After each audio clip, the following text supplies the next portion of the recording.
Oh, hey, Lauren. Ben, come in. All right, what do we got? All right, tell me if this sounds crazy. Okay. But you know how there's this tension between direct instruction and constructivism, where the direct instruction people say you should just tell people what they need to know, because some research says that it's more efficient with the same learning outcomes. The constructivist people will say you should let people build knowledge for themselves, because while it might take longer, some research shows that it gives them better depth of knowledge. But these results are sort of inconsistent, so what's the truth here? Maybe there's a different dimension that's not direct instruction to constructivism that we should be considering. So we looked at a bunch of techniques from direct instruction and constructivism, and we ended up with this theory that says learners develop better conceptual knowledge. So conceptual knowledge like understanding how things work, compared to procedural knowledge, which is understanding how to solve a problem, or declarative knowledge, which is memorizing facts in a field. But better conceptual knowledge when they're guided. Guidance depends on the instructional technique, but they're guided to compare multiple conceptions of a concept. And so what's a multiple conception? So we got different types of conceptions. One is a correct conception. So say you wanted to know the difference between an interval and a float. They're both data types. One has whole numbers and one has decimal points. Now, if you didn't know one or the other existed, then you have incomplete knowledge. You only knew what an interval or a float was. If you misheard something and you thought maybe an interval included decimal places, that would be an incorrect conception. And a misconception is sort of a type of incorrect conception where you're misapplying prior knowledge. So say you had an interval that you divided by another interval and it had a remainder, but you thought you could still store that number, that result, as an interval even though it now includes a decimal point. That would be like a misconception. So it's sort of like, say you're drawing a map of a river. When you first come up to the river, maybe you only see that it's here and there and there. And so that's an incomplete conception. But then, if you know what the incorrect conception is, or what's not a river, what the banks are, you have a little bit more information, and then, say, usually rivers contained between the banks, but you have a misconception, which is that this rock is in the middle, and that's not actually a river, and you're going to crash on it. So now, if you put together all of these pieces, you have a much better picture of what the river is. All right, so how did we get here? So there's 8 different instructional techniques that we considered, 4 from direct instruction and 4 from constructivists. Test-enhanced learning is when you test students along the way, sort of like formative assessment, to see what incorrect conceptions they have and what correct conceptions they have. If you're very clever about it, you can also grab some misconceptions along the way.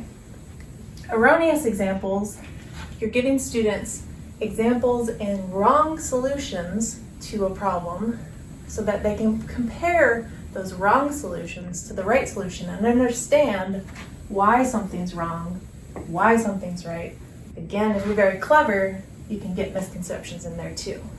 Analogical reasoning, you have 2 correct examples of how to solve a problem, and you guide people to make analogies between the 2 so that you uncover this conceptual knowledge that governs them both. This is the only type we saw that only had correct conceptions, but you're still comparing between the 2. Refutation texts are compared to explanatory texts. So explanatory texts just tell you what's right. Refutation texts start with, a lot of people think blah, blah, blah, misconception is true. But that doesn't make any sense because whatever conception is true. So you're getting misconceptions and correct conceptions along the way.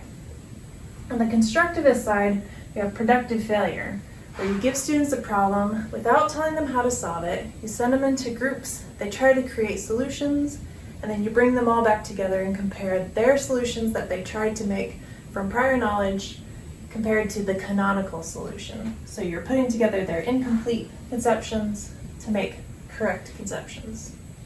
Ambitious pedagogy is kind of like productive failure, but instead of sending students off into groups, you're doing a class-wide discussion where along the way the teacher is guiding from incomplete and incorrect and misconceptions, prompting students to consider them and compare them towards the correct conception. Then you have problem-based learning, where you give students an authentic, complex problem to work on. They have to break it down, figure out the different pieces, so that they can put it all together again. And inquiry or discovery learning is sort of like problem-based learning, but instead of it being around this problem, it's a little bit more open-ended. It could be anything really. So again, they're breaking it down so that they can put the pieces back together again. And there's a lot in the literature about these techniques that's really interesting, and I can't have time to tell you right now, but for example, productive failure, they found that if students figure out the solution early on, they do worse than the students who just sit there and bash their head against it over and over, coming up with incorrect conception after incorrect conception. And so they found that the best predictor of success is for them to consider a large number of conceptions. That's even better than figuring out what the right one is. So there's gems of information in the literature of all of these things. I mean, you could literally write a paper about it. So what do all of these things have in common that makes them work? So there's some shared mechanisms that we identified. One is vicarious failure. So you don't have to be the person who makes the mistake, but you can learn from other mistakes by comparing those to the correct solution. Prompting self-explanation is another one. This is a way of guiding that comparison between different conceptions. Inductive or case-based reasoning is when you have two examples or more examples that you compare so that you can uncover the higher order conceptual knowledge. Conceptual growth is when you test people's knowledge so that they can identify the gaps that they have to fill them. Conceptual change is when you test people's knowledge so that they can identify things that they think are right that are actually wrong, so that you can then change that information. And how you apply these mechanisms to the actual classroom made some instructional design principles. So vicarious failure is you should introduce learners to non-correct conceptions so that they know what's wrong and what's right. You should prompt self-explanation so that you are prompting learners to compare conceptions very explicitly. They tend to not do it on their own. Inductive or case-based reasoning, you should provide concrete examples, correct or not, doesn't really matter as long as they're comparing them to come up with that conceptual knowledge. Conceptual growth, you should test learners so that they're identifying gaps in their knowledge that they can then fill in. Conceptual knowledge, again, you should be testing knowledge, testing the learner's knowledge to identify any misconceptions and then show how those misconceptions are correct.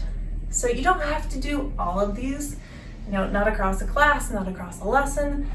Mainly, these are options you could use to guide learners to develop better conceptual knowledge by comparing multiple conceptions of a concept. And we already have examples of this in computing education. So we have peer instruction, which is a type of test-enhanced learning where you give students multiple choice questions, you match them up with someone who gave a different answer than they did so that they can compare. More often than not, they come up with the right answer. You also have Parsons problems. Parsons problems, you have lines of code that you put in order to solve a problem. You can do it with distractors so that you have two lines of code that go in the same slot. You have to figure out why one is right or the other is wrong. And that's basically an example of erroneous examples. And then we also have notional machines, which you could spend a lot of time thinking about how to apply to this. I mean, you could write a whole section about it, but basically, maybe it's not the difference between direct instruction and constructivism. Maybe it's just that you need to tell learners what's wrong so that they know what's right. Any questions?